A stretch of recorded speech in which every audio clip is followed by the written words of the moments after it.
कभी सोचा है कि भारत में कुछ ऐसे भी अरबपति हैं जिनकी दौलत का कोई हिसाब नहीं, लेकिन वो पूरी तरह से गायब रहते हैं। आज के इस विश्लेषण में हम उन्हीं चेहरों से पर्दा हटाएंगे जो सबके सामने होकर भी किसी को नजर नहीं आते।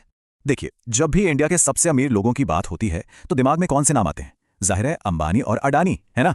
हर अखबार में, हर न्यूज चैनल पर इन्हीं की कहानियां छाई रहती हैं। ये तो मॉडर्न बिजनेस के लेजेंड्स बन चुके हैं। पर असली सवाल तो कुछ और है। उन लोगों का क्या जो परछाइयों में रहकर काम करते हैं? वो कौन है जो हजारों करोड़ों के साम्राज्य चला रहे हैं लेकिन आम जनता की नजरों से बिल्कुल दूर हैं? तो चलिए इसी रहस्य से पर्दा उठाते हैं। इस सेक्शन में हम मिलेंगे भारत के उन गुमनाम अरबपतियों से जो बिना किसी शोर शराबे के चुपचाप देश की इकोनॉमी को एक नई दिशा दे रहे हैं। तो आखिर इन गुप्त अरबपतियों की पहचान क्या है? देखिए, ये लोग आपको मैगजीन के कवर पर या टीवी पर इंटरव्यू देते तो कभी नहीं मिलेंगे। ना सोशल मीडिया पर कोई हलचल, ना कोई दिखावा। इनका पूरा फोकस सिर्फ और सिर्फ अपने काम पर होता है, चुपचाप अपना एम्पायर खड़ा करना। अब वक्त आ गया है हमारी जांच को एक कदम और आगे ले जाने का और मिलने का पर्दे के पीछे के उन 5 चेहरों से। तैयार हो जाइए, क्योंकि ये नाम सुनकर शायद आप भी चौंक जाएंगे। हमारी पहली केस फाइल खुलती है राधाकृष्ण दमानी के नाम से। इन्हें द साइलेंट रिटेल किंग भी कहा जाता है और यकीन मानिए, ये भारत के सबसे शांत और रहस्यमयी अरबपतियों में से एक हैं।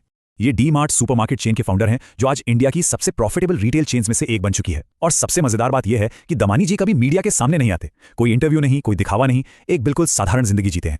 और इस सादगी के पीछे की सच्चाई, उनकी नेटवर्थ 1 लाख करोड़ रुपए से भी ज्यादा है। ये नंबर ही अपने आप में उनकी शांत लेकिन बेहद असरदार बिजनेस स्ट्रैटेजी की कहानी कहता है। और पता है, अपने इसी शांत स्वभाव और जबरदस्त इन्वेस्टमेंट स्किल्स की वजह से उन्हें भारत का वॉरेन बफेट कहा जाता है। एक ऐसा टाइटल जो उन पर बिल्कुल फिट बैठता है। चलिए अब अपनी दूसरी केस फाइल खोलते हैं। नाम है साइरस पूनावाला और इन्हें पूरी दुनिया वैक्सीन किंग के नाम से जानती है। इनका असर सिर्फ भारत तक ही सीमित नहीं है, बल्कि पूरी दुनिया में फैला है। ये हैं सीरम इंस्टीट्यूट ऑफ इंडिया के संस्थापक, जो दुनिया की सबसे बड़ी वैक्सीन बनाने वाली कंपनी है। याद है कोविड का दौर? इनकी ही कंपनी ने कोविशील्ड वैक्सीन बना के दुनिया भर में लाखों लोगों की जान बचाई थी। इतना बड़ा ग्लोबल इंपैक्ट होने के बावजूद साइरस पूनावाला मीडिया से हमेशा एक दूरी बनाकर रखते हैं। उनकी नेटवर्थ लगभग 2 लाख करोड़ रुपए है, जो उन्हें दुनिया के सबसे पावरफुल लोगों में से एक बनाती है। और अब हमारी तीसरी केस फाइल, जो शायद इन सब में सबसे ज्यादा मिस्टीरियस है। इनका नाम है एमए यूसुफ अली, जिन्हें द गल्फ रिटेल किंग भी कहा जाता है। ये लुलु ग्रुप इंटरनेशनल के चेयरमैन हैं, जिनके मॉल्स और हाइपरमार्केट पूरे मिडिल ईस्ट में फैले हुए हैं। दुबई हो, अबू धाबी हो या सऊदी अरब, लुलु स्टोर्स आपको हर जगह मिलेंगे। लेकिन सबसे हैरान करने वाली बात यह है कि भारत में बहुत ही कम लोग इनका नाम जानते हैं। हालत यह है कि इंटरनेट पर इनकी फोटो ढूंढना भी एक मिशन जैसा है। और इस अनजान चेहरे के पीछे है लगभग 40,000 करोड़ रुपए की दौलत, जो पूरी तरह से खामोशी में बनाई गई है। हमारी चौथी केस फाइल हमें लेकर चलती है फार्मा की दुनिया में, और यहां हमारे सामने नाम आता है दिलीप संघवी का, जिन्हें भारत का फार्मा किंग कहना गलत नहीं होगा।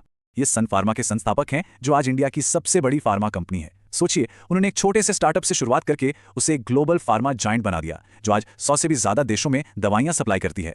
अपनी कंपनी के इतने बड़े ग्लोबल फुटप्रिंट के बावजूद दिलीप संघवी लाइमलाइट से हमेशा दूर रहते हैं। उनकी अनुमानित नेटवर्थ लगभग 1,30,000 करोड़ रुपए है। और अब हमारी आखिरी और शायद सबसे इंस्पायरिंग केस फाइल। नाम है अजीम प्रेमजी, वो अरबपति जिन्होंने अपनी दौलत का एक बहुत बड़ा हिस्सा दान कर दिया। ये विप्रो के पूर्व चेयरमैन हैं और इन्हें भारत का सबसे उदार अरबपति माना जाता है। और क्यों ना माना जाए, उन्होंने अपनी संपत्ति में से 1.5 लाख करोड़ रुपए से भी ज्यादा चैरिटी में डोनेट कर दिए हैं। उनका फाउंडेशन भारत में शिक्षा और सोशल वेलफेयर के लिए काम करता है, जबकि वो खुद एक बेहद सिंपल लाइफ जीना पसंद करते हैं। तो हमने इन 5 गुप्त अरबपतियों की कहानियों को देखा। अब सवाल ये उठता है कि इन सब में कॉमन क्या है? इनकी कामयाबी का असली फॉर्मूला आखिर है क्या? आखिर ये लोग दुनिया की नजरों से दूर रहकर भी इतनी बड़ी कामयाबी कैसे हासिल कर लेते हैं? चलिए इस रहस्य के आखिरी पन्ने को भी पलटते हैं। असली राज, वो एक धागा जो इन सभी को आपस में जोड़ता है, वो है इनकी सोच, इनकी मानसिकता। ये लोग सोशल मीडिया पर दिखावा नहीं करते, ये कोई लग्जरी लाइफस्टाइल नहीं दिखाते, और सबसे जरूरी बात, ये सिर्फ और सिर्फ चुपचाप अपना साम्राज्य बनाने पर फोकस करते हैं। यही है असली अरबपति वाली मानसिकता। सफलता शोर मचाने से नहीं मिलती, बल्कि चुपचाप अपना काम करने से मिलती है। ये लोग इस बात का सबसे बड़ा सबूत हैं कि शांत रहकर किया गया काम बड़ी बड़ी घोषणाओं से कहीं ज्यादा शक्तिशाली होता है। तो ये थे भारत के 5 गुप्त अरबपति। इनकी कहानियां ये साबित करती हैं कि असली ताकत और कामयाबी के लिए हमेशा सुर्खियों में रहना जरूरी नहीं। अब एक सवाल सबके लिए, इनमें से किस अरबपति की कहानी सबसे ज्यादा इंस्पायरिंग लगी? अपने विचार नीचे कमेंट्स में जरूर बताइए।